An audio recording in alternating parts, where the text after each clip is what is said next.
ചെങ്കടലിലെ നീലത്തിരമാലകൾക്കിടയിൽ വീണ്ടും വിസ്മയമൊരുക്കി ഹരീത് മത്സ്യക്കൂട്ടങ്ങൾ എത്തിക്കഴിഞ്ഞു.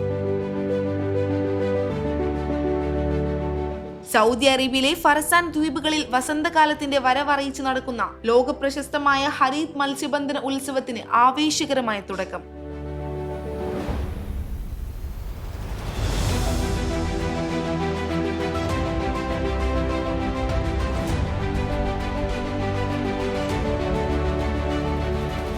ഇന്ത്യൻ മഹാസമുദ്രത്തിൽ നിന്ന് ആയിരക്കണക്കിന് മൈലുകൾ താണ്ടി ചെങ്കടൽ തീരമണയുന്ന പാരറ്റ് ഫിഷുകളെ അഥവാ ഹരീത് മത്സ്യങ്ങളെ സ്വീകരിക്കാൻ വൻ ജനത്തിരക്കാണ് അനുഭവപ്പെടുന്നത്.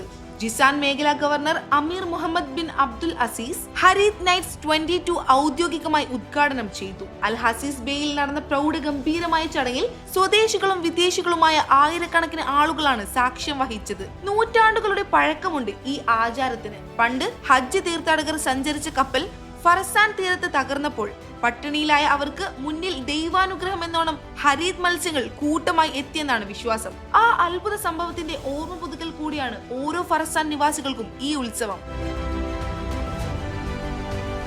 തീരത്തെ ആഴം കുറഞ്ഞ ഭാഗത്തേക്ക് മത്സ്യക്കൂട്ടങ്ങൾ എത്തുന്നതോടെ ആവേശം അണപൊട്ടും. സിഗ്നൽ ലഭിക്കുന്നതോടെ കടലിലേക്ക് എടുത്തു ചാടുന്ന നൂറുകണക്കിന് ആളുകൾ. കൈകൾ കൊണ്ടും ചെറിയ വലകൾ കൊണ്ടും മത്സ്യങ്ങളെ പിടിക്കാനുള്ള മത്സരം. പ്രായഭേദമന്യേ എല്ലാവരും ഒരേ മനസ്സോടെ ഈ പൈതൃക ആഘോഷത്തിൽ പങ്കുചേരുന്നു. ദ്വീപിന്റെ സാമൂഹിക ഐക്യവും പാരമ്പര്യത്തോടുള്ള അഭിമാനവും വിളിച്ചോതുന്ന കാഴ്ചയാണിത്. യുനെസ്കോയുടെ മാൻ ആൻഡ് ബയോസ്ഫിയർ പ്രോഗ്രാമിൽ ഇടം പിടിച്ച ഫറസാൻ ദ്വീപുകളെ ലോക ടൂറിസം ഭൂപടത്തിൽ അടയാളപ്പെടുത്തുന്നതിൽ ഈ ഉത്സവം വലിയ പങ്ക് വഹിക്കുന്നു. പ്രകൃതിയും മനുഷ്യനും തമ്മിലുള്ള ഈ അപൂർവ ബന്ധം വരും തലമുറയ്ക്കായി കാത്തു സൂക്ഷിക്കാനുള്ള തയ്യാറെടുപ്പിലാണ് അധികൃതർ.